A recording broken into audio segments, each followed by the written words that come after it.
ஓம் சத்குரு சாய்நாதாய நமோ நமக.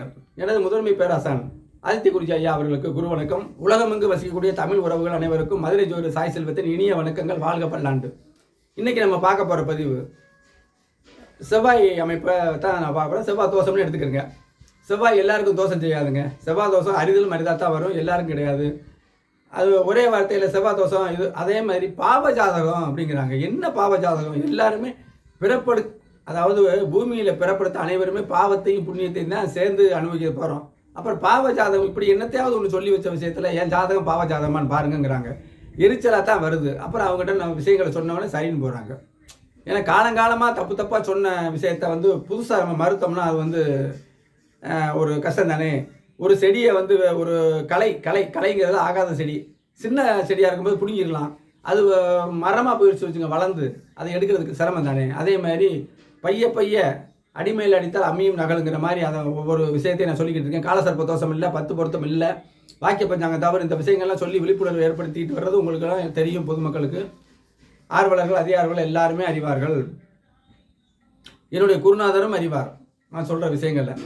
இப்போ செவ்வாய் அமைப்பு தாங்க. ஒரு ஜாதகத்தில் நேற்றுலாம் வைக்கிறது செவ்வாயை பற்றி கூட அவர் எப்படி இருப்பார், கூட பிறந்தவங்க எப்படி இருப்பாங்க, 3 பேர் பிறந்திருந்தா அவங்கள யாருக்கு கஷ்டம் வரும், அப்படி அமைப்பெலாம் நிறையா போட்டிருக்கேன். போய் பாருங்கள். என்னுடைய வீடியோவில் 800-900 வீடியோ கிட்ட இருக்குது. எல்லாத்தையும் பாருங்கள். சப்ஸ்கிரைப் பண்ணுங்கள், ஷேர் பண்ணுங்கள், லைக் பண்ணுங்கள். அடுத்த ஆளுக்கு என்னுடைய வீடியோவில் தெரிகிறதுக்கு ஒரு வாய்ப்பை கொடுங்க. அடுத்தடுத்து நீங்கள் வரக்கூடிய வீடியோக்களை நீங்களே பார்க்கலாம். அது ஒரு விஷயம். திரையில் தெரியக்கூடிய வாட்ஸ்அப் நம்பருக்கு தொடர்பு பண்ணிங்கன்னா தனிப்பட்ட முறையில் ஜாதகத்தை ஜாதக படங்களை தெளிவாக கிரக விளக்கத்தோடு தெரிஞ்சுக்கலாம், கட்டண முறையில். இப்போ நான் சொல்கிறது, ஒரு ஜாதகருக்கு ரெட்டை குழந்தை பிறக்குதுங்க. ஒரு ஜாதகருக்கு ரெட்டை குழந்தை பிறகுது, ஓகே தான். நான் சொல்கிறது சகோதர அமைப்பு. அதாவது ஒருவர் பிறந்திருக்காரு முதல் குழந்தையா, அவருக்கு இரண்டாவது முறையாக இளைய சகோதர அமைப்பாக ரெட்டை குழந்தை பிறந்துருச்சு. இப்போ புரியுதா? ஒரு ஜாதகருக்கு இளைய சகோதர அமைப்பாக ரெட்டை குழந்தை பிறந்துருச்சு. இந்த ரெட்டை குழந்தையில ரெண்டுமே ஒரே மாதிரி இருக்குமா? கண்டிப்பாக இருக்காது. அதாவது 2 நிமிஷம் வித்தியாசத்தில் இருந்தால் எல்லா லக்கணம் கிரகம் எல்லாம் ஒன்றா தாங்க இருக்கும். உப நட்சத்திரம் அந்த லக்கண புள்ளி இருக்குல்ல, இதுதானே பாகை, இதில் தானே திருக்கணிதம் இருக்குது. திருக்கணித அமைப்புப்படி பாகை தானே, அதில் விலகிறத வச்சு குணத்தை நம்ம கண்டுபிடிக்கலாம். கண்டிப்பான முறையில் ரெட்டை குழந்தைகள் ஒரே தோற்றத்தில் இருந்தாலும் சில இடத்துல நம்ம பார்த்தீங்கன்னா ராமர் லட்சுமணன் வச்சுருப்பாங்க. பார்த்தீங்கன்னா 2 பேருக்கும் யாருன்னே தெரியாது, குரல்லாம் ஒன்றா இருக்கும். ஆனால் அவருடைய வாழ்க்கை தர வேற மாதிரி இருக்கும் பாருங்களேன். இதை மூத்தவர் அந்த முதல்ல அண்ணன் 2 குழந்தைக்கும் ரெட்டை குழந்தைகளுக்கு அண்ணன் ஒருத்தர் இருக்காருல, அந்த ஜாதகத்தில் பார்க்க முடியுமா? அதுதான் இப்போ கான்செப்ட்.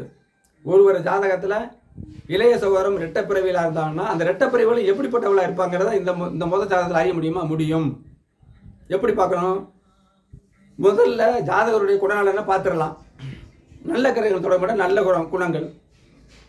தனிப்பட்ட மகர லக்கணம்னா சனி பகவானுடைய லக்கணம் குணக்குறைவு அப்படி சொல்லிட முடியாது. மாறுபடுறதுக்கு வாய்ப்பு இருக்குது. லக்கண அதிபதியோட ராசி அதிபதியோட கிரகங்கள் சேருது பாருங்கள், அதில் தான் குணம் நிற்கும். சனி செவ்வாய் லக்கண ராசியை தொடர்பு கொண்டா, 2ஆம் இடத்துல இந்த மாதிரிலாம் தொடர்பு கொண்டா குணக்குறைவு, பேசுறது கடினமாக இருக்கும். ராகு இருந்தால் மேற்கொண்டு அதை பெருசாக்கும். அந்த ஜாதகத்தில் ஆட்டோமேட்டிக்காக சொன்னோன்னா லக்கணத்தில் செவ்வாய் சனி சேர்ந்து இருந்துச்சுன்னா இவரும் குணக்குறைவு, சகோதரருக்கும் பாதி வந்துடும். அப்போ 3ஆம் இடம், ரெட்டை குழந்தை 2 பேருமே இளைய தானே. 3ஆம் இடத்துல குரு நல்லா இருக்காருன்னு வச்சுக்கோங்க, உச்சமாகவே இருக்காருங்க. அப்போ எப்படி பலன் வரும்? அந்த ரெட்டை குழந்தையில, சகோதர அமைப்பில் உள்ள ரெட்டை குழந்தையில ஒரு குழந்தை நல்ல அமைப்பாக இருக்கும், குரு இருக்கிறதுனால. செவ்வாய் இருக்குது பாருங்க, செவ்வாய் சனியோடு சேர்ந்துருச்சா இன்னொரு குழந்தை கொஞ்சம் வேறு அமைப்பில் இருக்கும். வெளிச்சமாகி சனி அந்த செவ்வாய் சனி வெளிச்சமாகிட்டு அந்த எந்திரத்துறையில், இன்ஜினியரிங் துறையில் அது படிக்கும். இது வெளிச்சமான குரு இருக்கும்போது அரசு வேலை அமைப்பு இருக்கலாம் அப்படின்னு நம்ம சொன்னாலும், இந்த செவ்வாயின் வீடுகள் இருக்குது பாருங்கள், அதையும் பார்க்கணும்.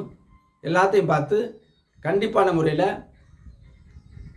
அந்த ரெட்டை குழந்தையில் ஒரு குழந்தை ஒரு நல்ல அமைப்பாக இருக்கும், இன்னொரு குழந்தை ஆரோக்கிய குறைவாக குணக்குறைவாக இருக்கலாம். ரெட்டை குழந்தை எல்லாருமே ஒரே குணத்தில் கண்டிப்பாக இருக்க மாட்டாங்க, ஒரே குணத்தில் இருப்பாங்க. அதுக்கு கிரக நிலைகள் இருக்குது. இப்படி எல்லாமே ஆப்ஷன் போய்கிட்டே இருக்கும். அப்போ உறுதியாக ரெட்டை குழந்தை அமைப்பில் அந்த மூத்த சகோதரருடைய ஜாதகத்தில் 3ஆம் இடம், ராசிக்கு 3 வெளிச்சமாக இருந்து செவ்வாய் சனியோடு சேர்ந்துட்டார்ல, இவருக்கு குணக்குறைவை கொடுக்குது.